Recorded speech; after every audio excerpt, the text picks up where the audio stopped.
Yeah, great. Thank you. Thank you all. Thank you so much to the organizers. My first time at CTNT, and you guys have created a really lovely conference series, so congratulations on that. So today I'm going to tell you a story, basically. So this means I won't go into detail in a lot of places. I'll give lots of references so you can look a lot of the details up, but I wanted to tell a story. The advantage of giving the penultimate talk is, first of all, I'm not the last person keeping you from leaving, and second of all, I have all the prior talks and all the information that's been given out before, so there's lots of things in my talk that will come up that you've already heard about. So that's a great advantage for me. So I think everyone knows the L functions in modular forms database at this point. It's been talked about a lot, but I'm going to talk about a problem I worked on and off since my thesis 19 years ago about computation and data and the LMFDB, and using those to try to understand a particular problem better. Okay, so I'm going to introduce you to what the problem is about, the different components that I need. There's a tiny bit of topology in there. And then I will give you 3 different attacks we have on the problem using slightly different computational techniques or the LMFDB as well. So we'll start with the objects I'm going to be studying and the question I want to ask about. So we'll start with the main character, which is Jacobian varieties. So if you already know what a Jacobian variety is, great. I don't need to redefine it for you. If you don't, I won't officially define it, but I will tell you that it is an abelian variety. So it's a variety system solution to a system of polynomial equations. It has a very nice group structure on it. That makes it an abelian variety. And in particular, it comes from a particular curve. That's what makes it a Jacobian variety. Each curve has this special variety with a group structure on its points attached to it. It's analogous, or it's a generalization of the group structure on elliptic curves. If you get to higher genus curves, there's no longer a nice natural way to put a group structure on it, but there is on this other object called a Jacobian variety. Okay? If you know the words, we can also define a Jacobian variety as a principally polarized abelian variety, and its dimension as a variety is the genus of the curve that it corresponds to. And because it has a nice group structure, we like studying it. So in cryptography and other places, you can study the point structure, the points on it tell you something about the curve, and the curve tells you something about the points on the Jacobian variety. Okay. And so what I want to focus on is factoring these into smaller pieces, breaking them down into as small pieces as possible. And so Poincaré's reducibility theorem tells us that we can always do this for any abelian variety. We can always break it down into a product of simple factors, factors that can't break down anymore. And the simplest factors would be the dimension 1 factors or the elliptic curves. So in particular, what I'm interested in this particular talk is Jacobian varieties that are completely decomposable. So in the end, they are just a product of a bunch of elliptic curves. Okay, so that's completely decomposable, all elliptic curves. All right, so the question comes from a paper of Eckadal and Serre from the early 1990s, where they ask a couple of questions and then they give some examples. So the 2-part question is, first of all, can you find a curve in every single genus whose Jacobian variety completely breaks down into elliptic curves? Is there one for every single genus? Over the complex numbers. So I will mainly be working over the complex numbers. At some point, I'll switch and work over Q for a little bit. There's some wiggle room here that I can talk about separately outside the talk. The follow-up question is, if that isn't true, then is there a bound to the genus for which you can find a curve that completely decomposes? Okay. And what they did in their paper is they demonstrated a bunch of examples. Their largest genus was 1297, so a very large genus, but there were lots of gaps. I think the one before 1297 is in the 600s. So many, many, many gaps in this, lots of examples left, lots of genre unaccounted for. There was some work in 2007 by Yamachi who also get a few more examples generalizing one part of what Eckadal and Serre did. And I'll talk about their work and his a little bit later, that most of their examples were modular curve examples. Okay, so in order to do this decomposition, I want to tell you how we're going to do the decomposition and then talk about how we can use computation and data to find more examples, to fill in a bunch of these gaps. That's our goal, find more examples. So first of all, I need the automorphism group of a curve. So we're working over the complex numbers. So I have an example of a curve here. You can see pretty easily that if you define R and S here as two automorphisms, if you think of them as moving the points on the curve around, if you take these mappings, you take a point on the curve and apply this mapping, you get another point on the curve. So it's shuffling the points all around, and R is of order 6 and S is of order 12. Oh, D6 is the group of order 12. I should say that. I have strong opinions on that, but it's the group of order 12. And so this will generate the group. It's not completely obvious that's all of them. I think you'll agree that D6 is at least contained in the automorphism groups. It turns out that's all of them in this particular example. The automorphism group more generally is a finite group. It's always finite. Okay. Because we're working over the complex numbers, though, I'm going to go and talk about Riemann surfaces for a few minutes. So we're going to shift gears a bit, talk about the topological, and I'm going to bring it back around to algebra in a little bit. Okay, so I'm going to take a compact Riemann surface of genus G. If you don't know what a Riemann surface is, if you know what a manifold is, this is a complex manifold. That's one way to say it. If you're not happy with that, it's a smooth projective curve. So smooth projective curves and Riemann surfaces over C, there's a lovely bijection between them. So you can think of these as smooth projective curves. Topologically, we're thinking these are compact Riemann surfaces.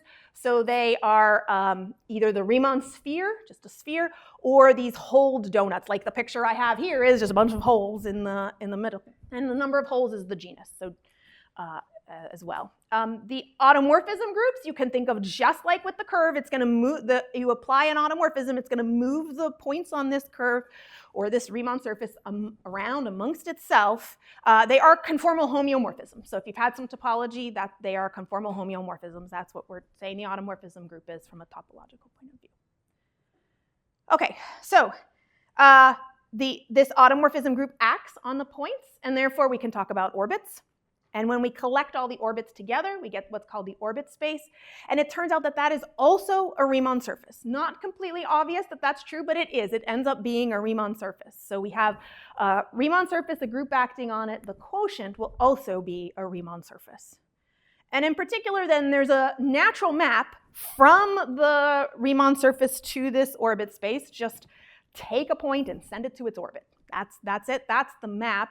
And that map is what is called a branched covering. And I'm going to use the letter R to represent how many points it's branched at. Okay? So when Santi was talking about belly maps, those are branched at 3 points. Okay? In my picture and in most of my examples, all of my examples today, the quotient space is going to be P1. It's going to be the Riemann sphere. That doesn't have to be true. That is not always true. But the examples we're going to look at, that's going to be what it is. Okay. So what's a branched covering? Let me say a little more about what a branched covering is. So these maps, again back here, so what are we doing? We're taking a point here, and if we look at its pre-image, it's going to have a bunch of points that all go to each other, the orbit. It's going to go back to all the points in the orbit. And it turns out that almost all the points in these examples will have, say, D to 1. There'll be D pre-images. And then there'll be a few small exceptions. Those are the branch points that have fewer than D pre-images. Okay? We call it ramification at the top. So there's ramification up here. This is a branch point. So this is an example. Let's say that this map was 4 to 1. If I sort of looked at a cross-section of this, you can think of it kind of like slices. And every point on P1 is going to have 4 pre-images, except for a couple of points. These are branch points. They're going to have fewer than them. That's where some of these sheets are going to come together, and they're just pinched together, and there's going to be fewer than that. Okay? So that's what a branched covering is. And these branch points are really valuable and important. Okay. All right. So The big thing I'm going to need computationally later on is what is called monodromy. So I'm going to explain monodromy from a topological point of view to you. And then, again, we are going to get through the heavy topology for a few more minutes, and then we'll get on to moving the whole universe I'm talking about over to algebra. Okay, so here is my picture again. Same picture. I've got a Riemann surface, and I've got its quotient. I've got this one point here, X. I'm just taking one branch point. So for the moment, there could be others on here, but let's just assume there's this one. It only has 3 preimages. I'm going to take a loop around it. Topologists love to take loops around things, so take a loop around this. And this point P is not a branch point, so it has, say, 4 preimages, whatever the degree D is. It's going to have 4 preimages, P1 through P4. And we can talk about lifting that loop in xg up into the original Riemann surface and see where it goes. And the point P in this loop has to go to one of P1, P2, P3, P4. It has to go to one of its preimages. And it has to end at one of its preimages. And it might be that they're the same. It might be that it goes to P1 and then loops around. Or it might go from P1, I don't know, to P2, something like that. So maybe it goes like that. But then there's another way you could loop it where it starts at P2 and goes somewhere. Or it starts at P3 and maybe it goes to P4. There's going to be 4 lifts of this to each point above. And that's going to give us a permutation of the points P1 through P4. You say, where does P1 go? P1 goes to P3. Maybe I said P2 earlier. I'm feeling like I misremembered what numbers I'd put on here. So P1 goes to P3. So 1 goes to 3 in the permutation, and then whatever happens, P2 goes to 4, so 2 goes to 4, and then whatever else, and you get a permutation, a subgroup of SD, the degree. Okay? So you take a loop, you lift it each time to having each of the preimages be a starting point, and you record that particular permutation. And that's monodromy. So here's the word explanation instead of the picture explanation of this. So you lift the loop, you record those all, you get a permutation. You do that for each branch point. So the branch points are like punctures here. You do loops around each of them. You lift that, you get a collection of R permutations, and the subgroup it forms, that's what's called the monodromy group. Okay. All right, and it's a subgroup of SD. So we have this nice permutation. That's monodromy. We'll need that as well.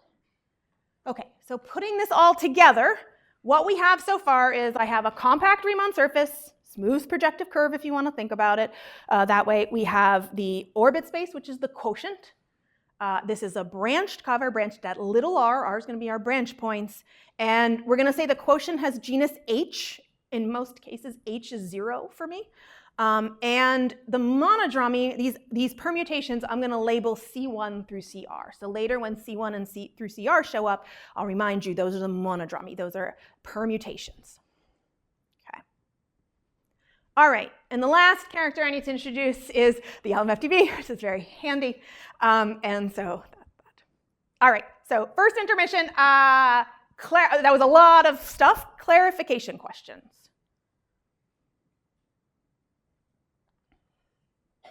Yes.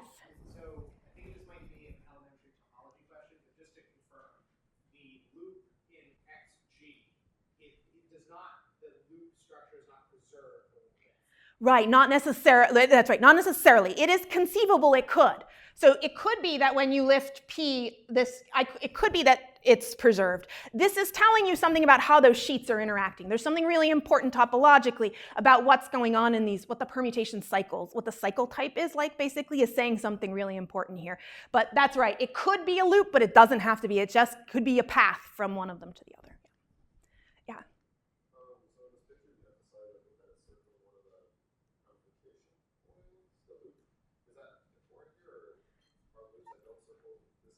Oh, yes. So it is important that the loop you're lifting goes around the branch point. So you can think of the branch point basically as a hole in the, you have these holes in the, in here. So I'm sort of I'm cheating a little bit to make, I'm lying a tiny, tiny bit here, and what we're really looking at is this minus the pre-images and of the branch points, and this minus the branch points. So think of this topologically as taking the Riemann sphere and pulling out those branch points so you have holes, and we're doing loops around those holes. And it's important that it's around the hole, otherwise it could just go back down to just a single point. It would just go to the trivial loop otherwise.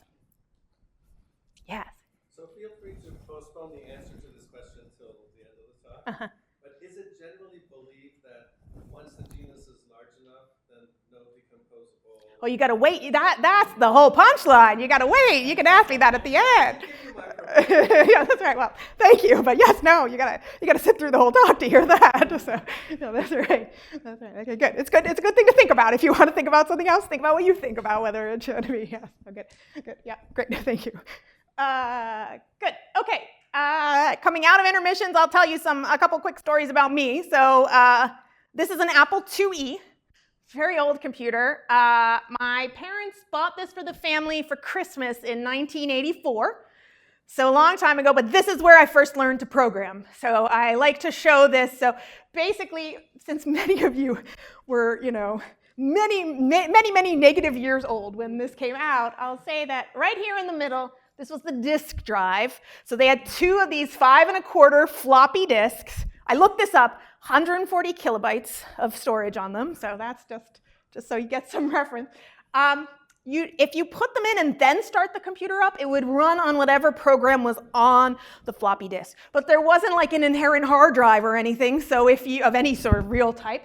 So if you started out with nothing in them, then it would start up with a prompt for BASIC. So like a terminal, I mean, we didn't call it terminal then, but a terminal for basic programming. And so that's where my first basic programming was, on one of those. So, okay, back to the talk.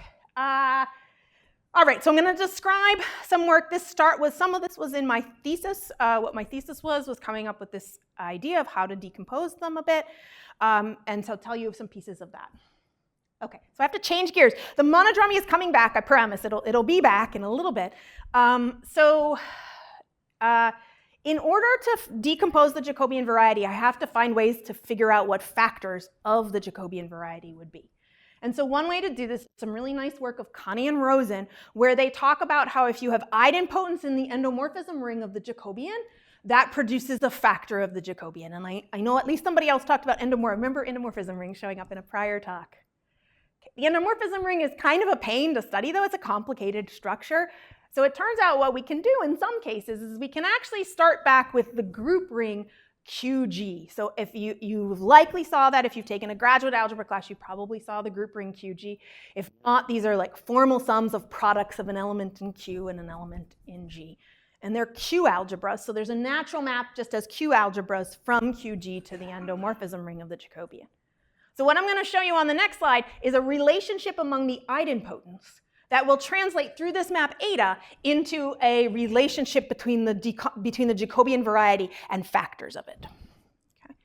So what happens here is that, again, if you've taken graduate algebra class, you may have seen Wedderburn's theorem, which says that every group ring can be decomposed into a product of matrix rings over division rings.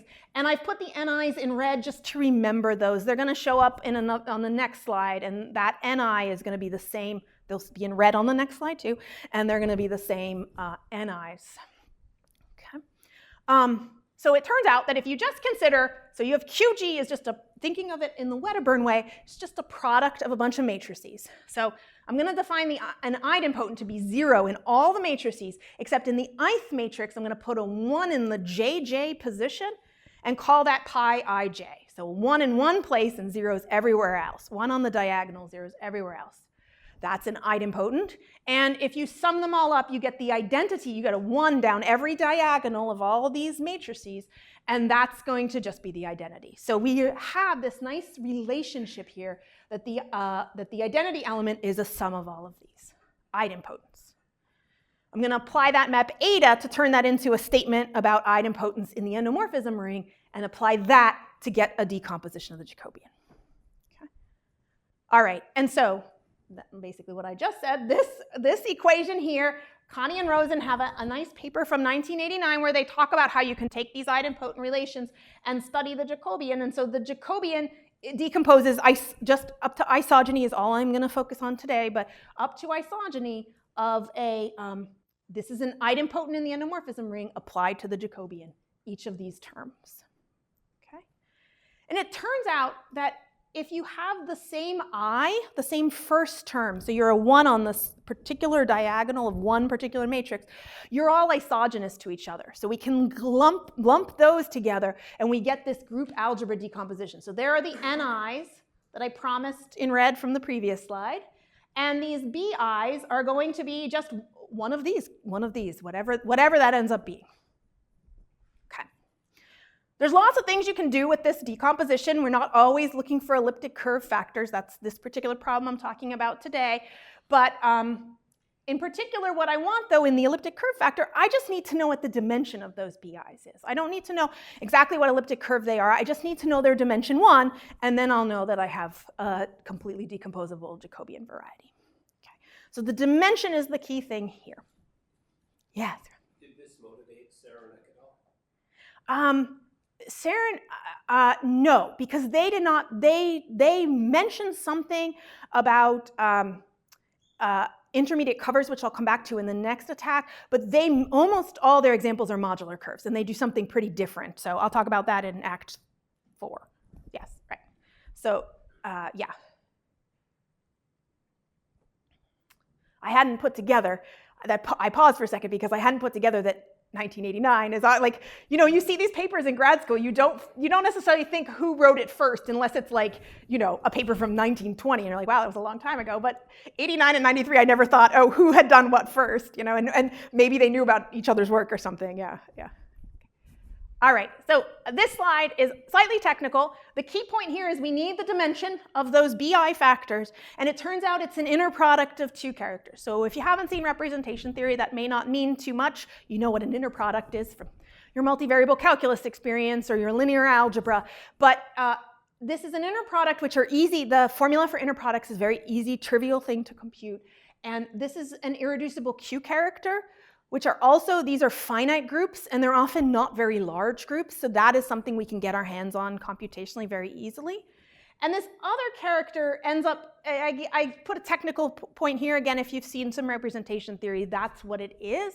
But on the next slide, I'll show you that it's an easy character to compute as well. So we compute chi v, we compute the inner product, we divide by 2, and we see if we have 1 as an answer, and that would mean we have an elliptic curve for that BI. Yes?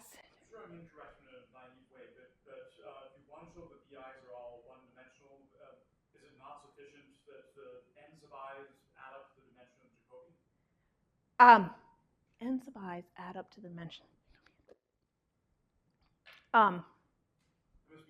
Yeah, well, so some of them could be dimension 0. Right, so some of these factors could be dimension 0. So like some of these could be P1s. And so I think that'll mess that up, if I'm understanding what you're saying correctly.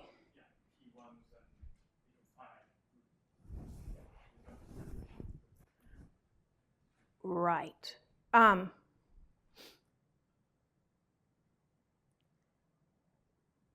Yeah, so, for example, if you're in dimension 12, you may have like an 8 here and a 4 in the third one, and then the rest, you could have lots of other factors that all just go away to 0. So you could have like an e to the 12 times P1, P1, P1, P1, those are just going to disappear, and then an e to the 4th. So you get 8 and 4 is 12, but you have a bunch of other factors in here that would give you some number that's something else.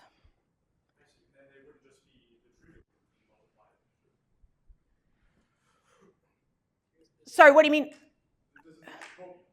This is the Jacobian. So the Jacobian is going to be, we just ignore the P1s. I'll come back to an example later and that I think will help with this because I think I'm not explaining this well enough, but let me come back to an example. I think I'll remember. Okay. Oh, so to recap, we're trying to find this other character that's going to be the computationally hard I mean, it's not actually hard, but that's the computationally unknown thing until the next slide, which is that it turns out that there's a very nice formula for this. Again, if you've seen some representation theory, we're doing induced characters of trivial characters, which are very easy to compute. This is something you can just ask Magma, tell me what these values are, and it'll very, very quickly do this. These are not, I'm not working with the monster group here. I'm working with relatively small finite groups. So we can, and the key is we can compute this. All right, so to recap what we've got so far, I've got the Jacobian breaking down in this way. The dimension of each of these is computed by this value. And so to compute this, what I need is, I need to know the automorphism group because I need to know the character table, right? So I need to know what the automorphism group is to do all the representation theory I've talked about. I need to know the monodromy. Oh, I skipped that fact. Sorry, I rushed through this slide too quickly. Right here, these CIs, that's the monodromy. So that's where we're going to have to do this. We're going to induce characters from subgroups generated by elements in the monodromy. So that's where those come from right there. That's an important essential point here. Those CIs, the monodromy shows up there. So I need the monodromy, and then I need the irreducible Q characters. And the irreducible Q characters, again, for the groups we're working with, Magma can almost universally compute that character table really quickly. The LMFDB has character tables now too for lots and lots of groups, so you can grab it there as well. But the automorphism groups in the monodromy, that's the thing that's still a little unclear. How do we compute those? That monodromy was I gave you a topological definition of it. How in the world do we compute what these actually are? Okay.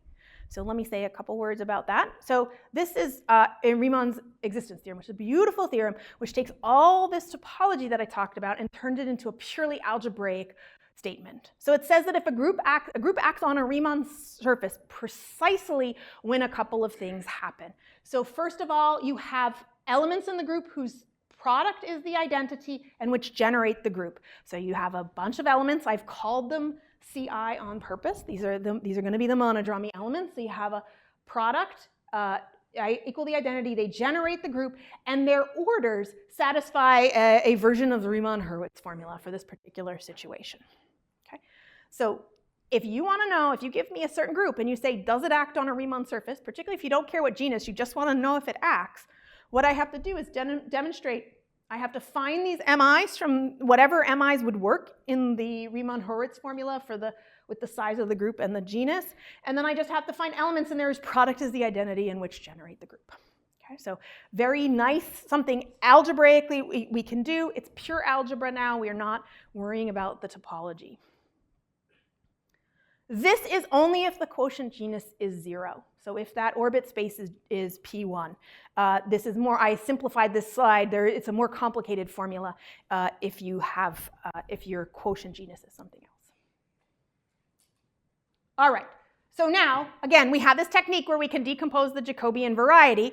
We can find the automorphism group, compute the monodromy, and then that's from here. These are the monodromy elements. The group is whatever group it is. Take the irreducible Q characters, write up the decomposition, and then take the dimension, compute this dimension, and look if they're all dimension 1. Okay? There's other interesting questions too, where some are not dimension 1. That's all right. A caveat is that this does not guarantee the best decomposition in general. So it is possible that something doesn't decompose all the way in this case. And not just to elliptic curves, but like even if there's an abelian or a surface that shows up, a dimension 2 abelian variety shows up in there, we don't know by this technique that it can't be decomposed anymore. It possibly can, just the group action is not explaining it. Okay, so this next bit of work, the rest of this, and then the next act as well, are a joint work with Anita Rojas, who's at Universidad de Chile, and a paper we had from 2017. Okay, so we applied this technique. There's lots of lists of automorphisms of Riemann surfaces. People have computed a whole bunch of them. And so we applied that and applied this technique, looked at these for high genus, and we found 7 new examples that weren't in Ekadal and Serre. Here are the 7. So there were 3 sources of data we used. The first one was Breuer in 2000 came up with a way to exhaustively list curves of any given automorphisms of curves of any given genus over C. You have to have classification of big enough groups to do that, and the program is time consuming. So he stopped at 48. Some of that data I have put in the LMFDB. This is the higher genus section of the LMFDB. That's what that is. It's 10 years old now, so it needs some work. I have a lot more data, just need enough sufficient time when I'm not chair, as we've discussed earlier. Being chair is fun. When I'm not chair, to get that in. So there is more data. If you're really interested, I have a lot more data. Feel free to reach out to me while I'm slowly working on this.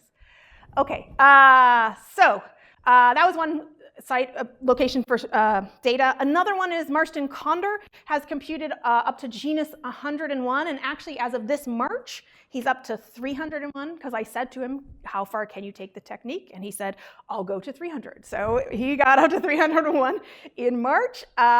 He has genus, the automorphism group larger than 4 times the genus minus 1. This basically ensures that the quotient genus is 0, dimension 0, and that it's either 3 or 4 branch points. So all the belly maps are in there, and then if you have 4 branch points as well.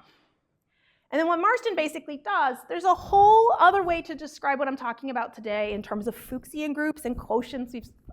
Folks have alluded to that or talked about that a bit. And so you can actually, what Marston does in most cases is run a low index normal subgroup command in Magma, and you're looking for quotients, and that'll give you a lot of information about that. Okay, second intermission. Any clarification questions?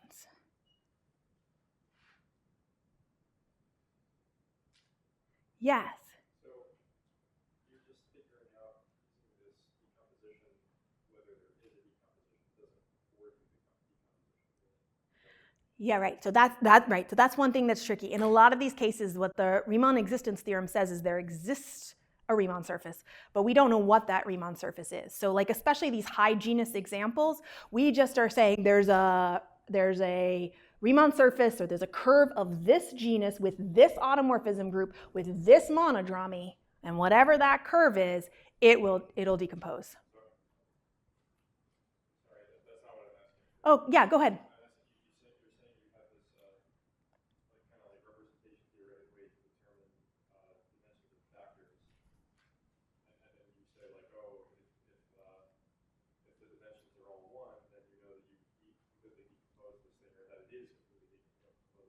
Right. But does you further mine that for the actual factors? Right. Okay. So like those elliptic curves, what are they?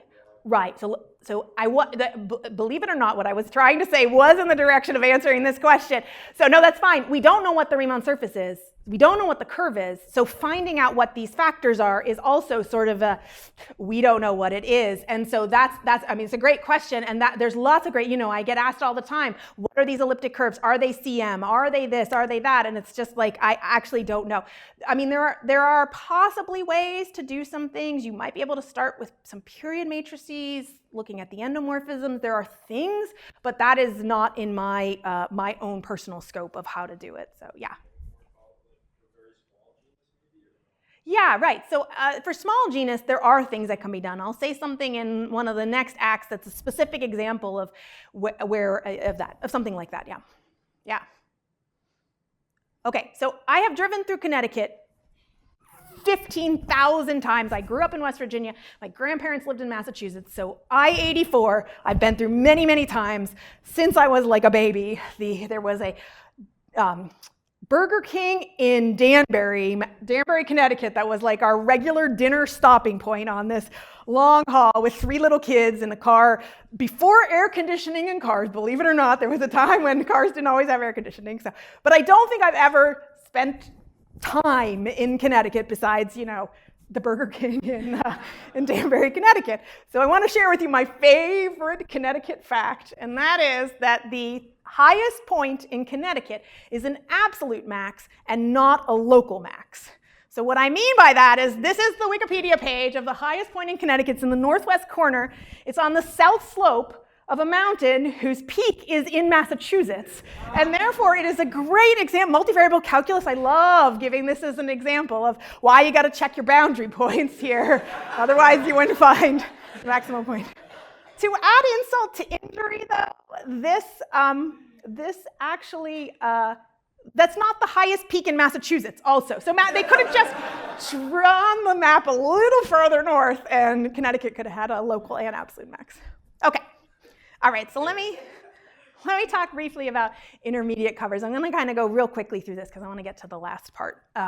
So it turns out that the group actions are not actually, won't tell us everything about decompositions. There are examples that decompose that are not coming from the automorphism group. So this is a genus 2 hyperelliptic curve. It only has C2, the most basic, all hyperelliptic curves have C2. That's all it has as an automorphism group. But it turns out that you can see it inside the Jacobian of another curve. So this is an example in low genus where you can fiddle around with the equations, you can figure out what these factors are.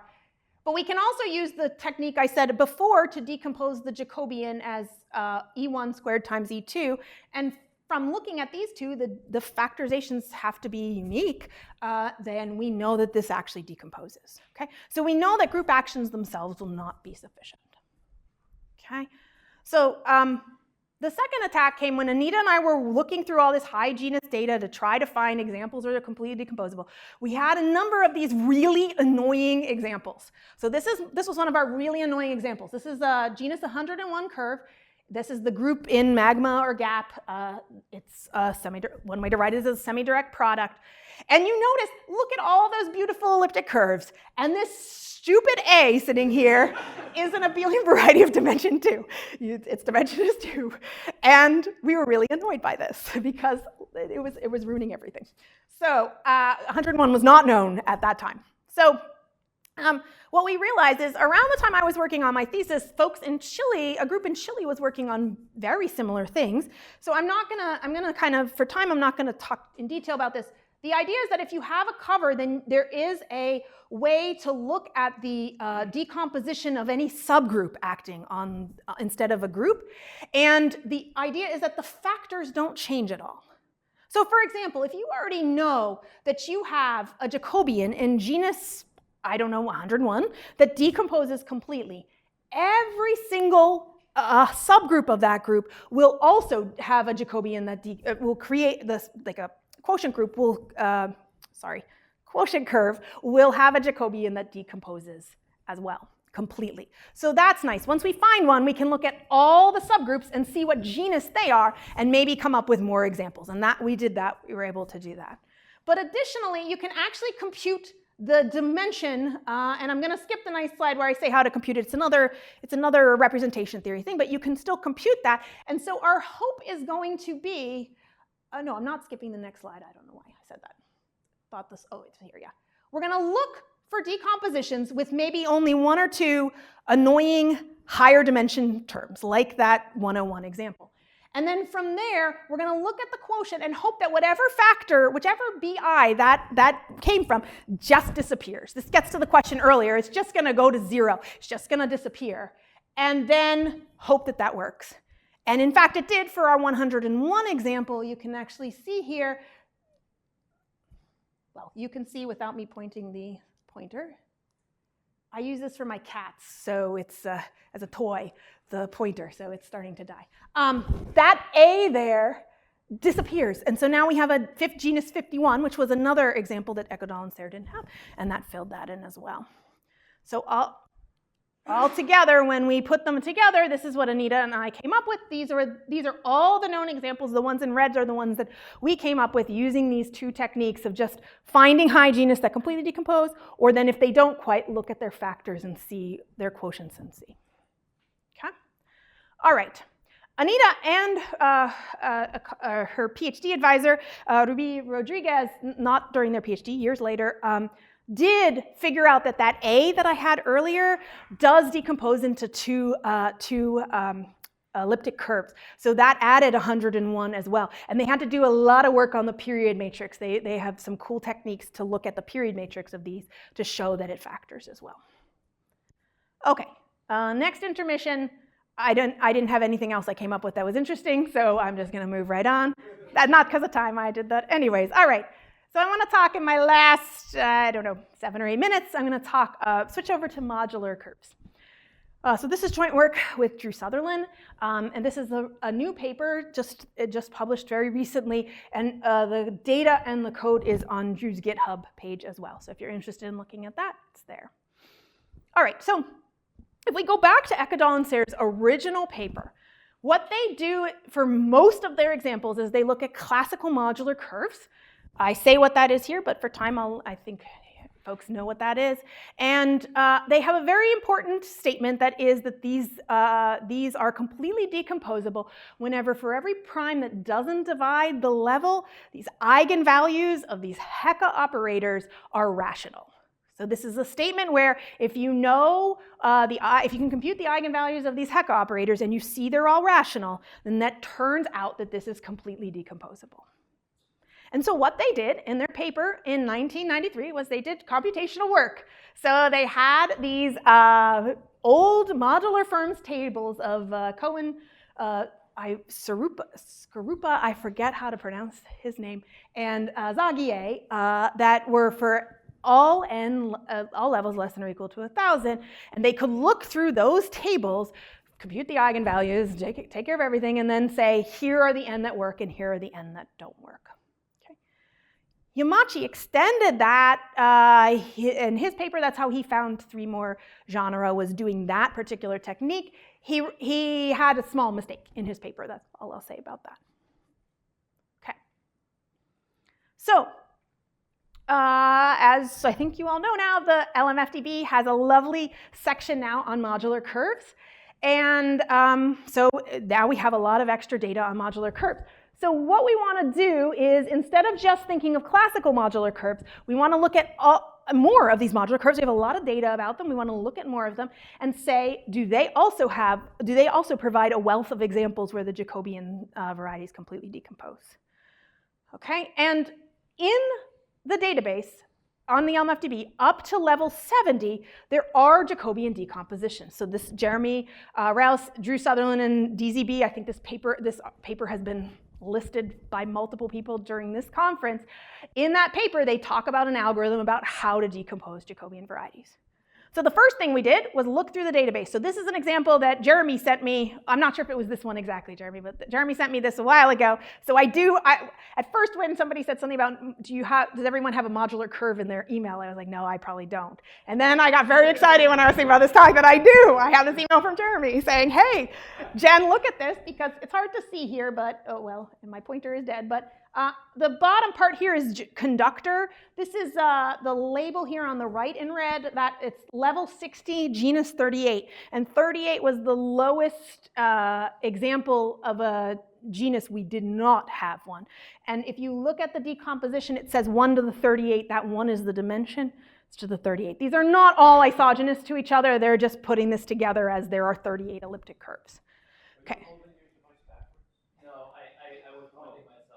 Oh, thanks. Yeah. Okay. All right, I'll take that too. Yeah. Great. Thank you. Thank you. Just in case. Okay, my last few minutes. Okay, let's see if I can handle 2 of these at once. Okay, so we could search the database. We went through, we searched the database.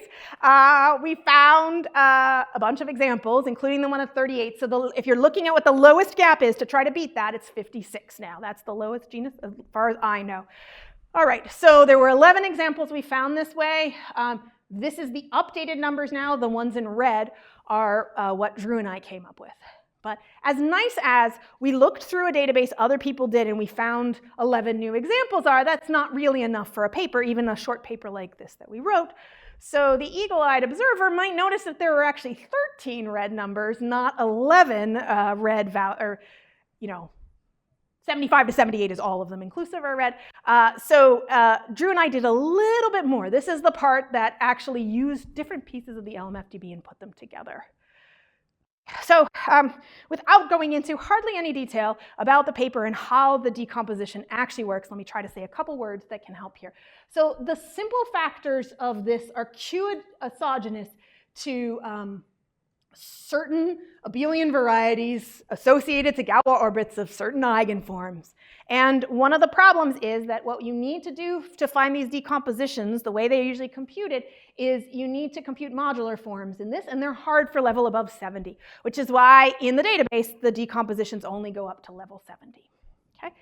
But it turns out that we can use other data to figure out this problem. So instead of working on weight 2 new forms with rational coefficients, we're going to work with the elliptic curve database, which has all elliptic curves up to conductor 500,000, and that'll be enough to get us, well, ideally up to level 700, but we didn't even make it that far. So in the work of this paper of Jeremy and Drew and David, there is also, you have to use trace forms at one point, and those can be really hard to compute. So the other nice thing was we had most of those trace forms already computed, or lots of trace forms, and this was hundreds of CPU years of computation that we didn't have to redo. And one of the great things of having data and databases is you don't have to redo all these computations over and over.